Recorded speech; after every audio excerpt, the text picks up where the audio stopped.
Hello, and welcome to the latest edition of Edison TV. It gives me great pleasure to introduce Vincent Yik, who's the Group Finance Director of the Singapore Post Office, also known as SingPost. Good morning and welcome. Good morning. Hello. I've got a few questions, so I'll kick off straight away. Sure. The first question I wanted to put to you was on the strategy. SingPost has recently announced the strategic review findings with a strategic plan in place for the next 3 years. Could you briefly describe the implications of this strategy and how this makes Singapore Post an even more attractive investment? Okay, so let me just quickly run through the strategy review and outcome for it. So essentially, the outcome has got, we ended up with 5 strategic thrusts from the strategic review. Number one is we reorganized the group into 3 distinct businesses. So there's the Singapore business, the Australian business, and our international business. So what that means is that each individual businesses now have their own infrastructure, their own responsibility, their own strategy to be relevant, to be a big player in its respective market. So they all have independence, they have the management team, the support, and the, I suppose in that sense, the capital to grow individually. So that's the first trust. The second trust looks at our capital management policies and how we intend to restructure the balance sheet. So essentially, we have identified what is core to the businesses, what we require to invest and grow. We have also identified certain what we deem as non-core assets that we can potentially monetize and then recycle the capital. Essentially, what we intend to do is one, where we recycle the assets, to recycle the capital, we intend to pay down some of our debts. We intend to fund our growth for the next phase, as well as potentially returning a portion back to the shareholders. So that's the second strategic trust. Then the third strategic trust goes into a little bit detail around each of the different businesses. So in Singapore, where we are the dominant, we are the national postal agency. So that's where we have a strong market presence, where we are well known. So we intend to leverage that to grow that business. We have seen the postal business come into a degree of decline over the last couple of years. But what we have done is we have now retooled the business into e-commerce, leveraging off our infrastructure, our platform, to make sure that it is now a relevant dominant player. We have seen the business grow, the e-commerce business grow. We are at this point where e-commerce has been able to replace the decline in postal. So that now becomes a sustainable business. Quite proud of that, and we have worked quite well with not only the regulators but also with the public as well. So the second one talks about our Australian business. So we have spent close to $800 million growing the Australian business through various acquisitions over the last decade or so.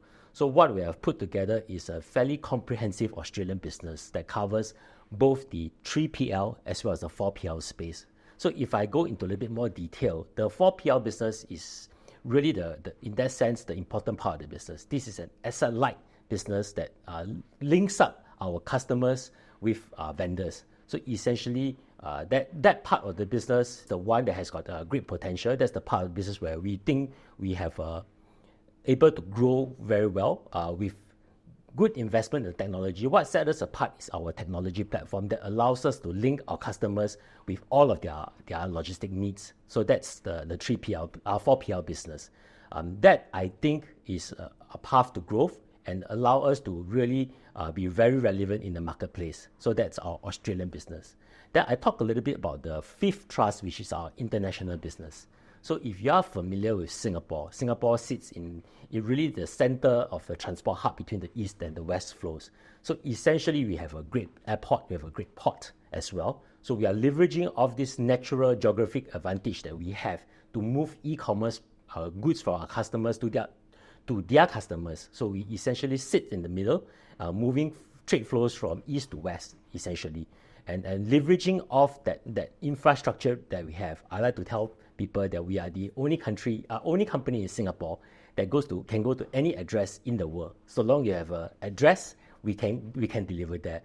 Leveraging off not only our natural geographic advantage, but really also the postal union, where we have 200 members around in the UPU, and we leverage off that advantage for us to reach out to every address in the world.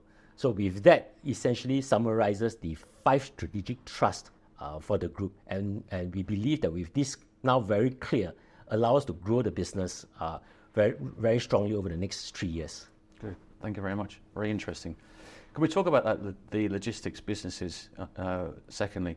The company has made a number of acquisitions in Australia, focused on the logistics market, as you just mentioned, the 3PL, 4PL.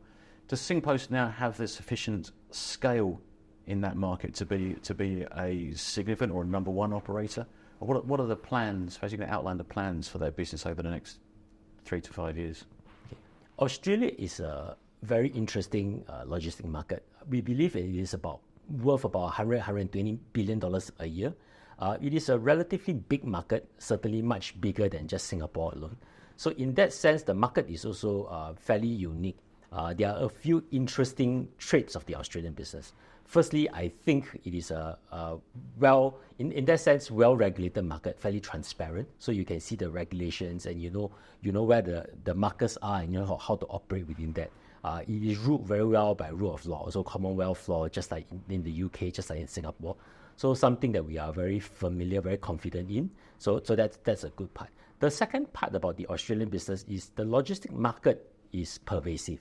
So it covers the entire spectrum of logistic needs simply because Australia is a huge landmass. So you do need the logistic infrastructure. The third thing is, while it is big, it is not heavily dominated by a single large player.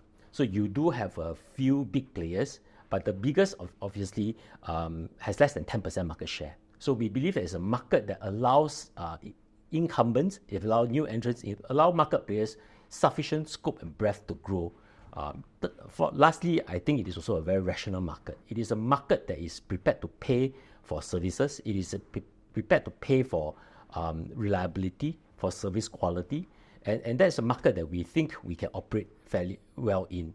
So over the last 10 years or so, we started acquiring our first business about 10 years ago with Courier, which is a last mile delivery service. And over the last few years, we have gradually built on that platform. Over the last 2 years, we have acquired Freight Management Holdings.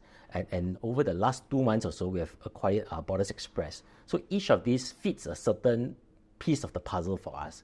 So where we stand right now, we think we have covered the key verticals required within the logistics space in Australia. The cornerstone of it, as you rightly pointed out, is the FMH, the Freight Management Holdings, which is the 4PL business. So essentially what that does, if you think about it, is like the orchestrator of logistic needs. So if you are a company that needs to have, for example, to deliver from warehouse to a customer from Sydney to Perth, you probably have a few verticals you need to go through. For example, you need express services, you need line haul services warehousing services before you ultimately need the last mile delivery. So what we do is we provide the technology platform for our customers, and on that platform, they can choose what works for them best, whether is it in terms of timing, in terms of the size of the items, or even progressively the carbon footprint that is required. And on that basis, then they can choose and mix which is the best mode of transport for them, and we will then help to coordinate the entire supply chain for them. Well, thank you very much. Can I move the conversation back to the domestic market? Sure. The postal business in Singapore in particular, investors could be forgiven for being concerned about declining postal volumes within the market. So could you talk about the future of the postal business in Singapore, and can you update investors on the recent performance and how that might become a viable business in the future? Sure. So first I will start by saying that we carry that responsibility with a huge amount of pride. We are very proud of the fact that we are the national postal agency, and that brings with it a certain prestige. That brings with it undoubtedly certain responsibility, but that also brings with it a huge amount of natural advantage that if we leverage it well, it's actually a very viable business. So let me talk a little bit around the postal system in Singapore. So unlike in many of those countries where the landmass is huge, where you walk to every single house and it probably take 20 minutes to walk to a house to deliver a letter, 80% of the population in Singapore stays in apartments. And at the foot of every apartment is huge nests of post boxes. So each time a postman walks to a nest, there, what we call a letter box, he has access to maybe 200 post box of the entire apartment block. So we believe that that is actually a huge advantage in terms of how we get access to the various addresses in Singapore. So what we do is we carry that responsibility with a huge amount of pride. We believe that we have high service quality. So typically when we look at delivery to addresses in Singapore, we do 99% or close to 99% next day delivery in terms of our postal network. So we carry that with a huge amount of pride. I like to tell the people that we are the only company in Singapore that can do every address in Singapore every working day. So that, of course, is a responsibility to carry, and we try to do as well as we possibly can. But with that comes a very natural advantage when we move into e-commerce delivery. So e-commerce, if you think about it, typically are postbox size items that customers buy. So that gives us a very natural advantage on being able to mix that into the postal delivery system and deliver that. 5 years ago, if you look at it, for every 12 letters we deliver, we have one parcel. And it looks quite difficult. It's quite difficult to think that actually parcel can replace mail.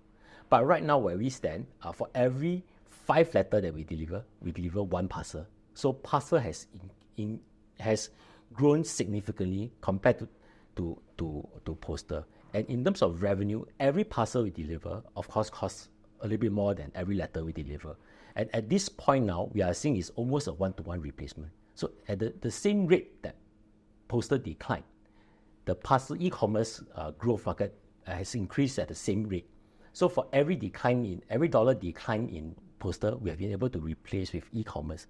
So you can almost see that e-commerce at this point is almost replacing postal. So what that means is that gives us the ability to make sure that this business is sustainable going forward. But what we do need to do is to retool a few things. The sortation that we have, because sorting mail versus sorting parcel is quite different. So we need to retool that. We need to retool the vehicles as well. So in the past, we could use bicycles, we could use two-wheelers for letters because it's a lot smaller. With e-commerce, the items are typically a lot bigger, so you can't really use bicycles anymore, for example. So you have to switch to a four-wheel, a van, or a larger vehicle. So that does require retooling of the infrastructure. And you can imagine if once this is completed, you will see your couriers delivering mail as opposed to your postman delivering couriers. And that we think is an important part of making the business sustainable. And then finally, we do run a fairly big footprint of post offices around the country. We have more than 50 post offices in a small country like Singapore. So what we need to do is to make sure that going forward, the footprint is retooled for the modern needs of the people. So in the past, people used to go to post office for certain businesses.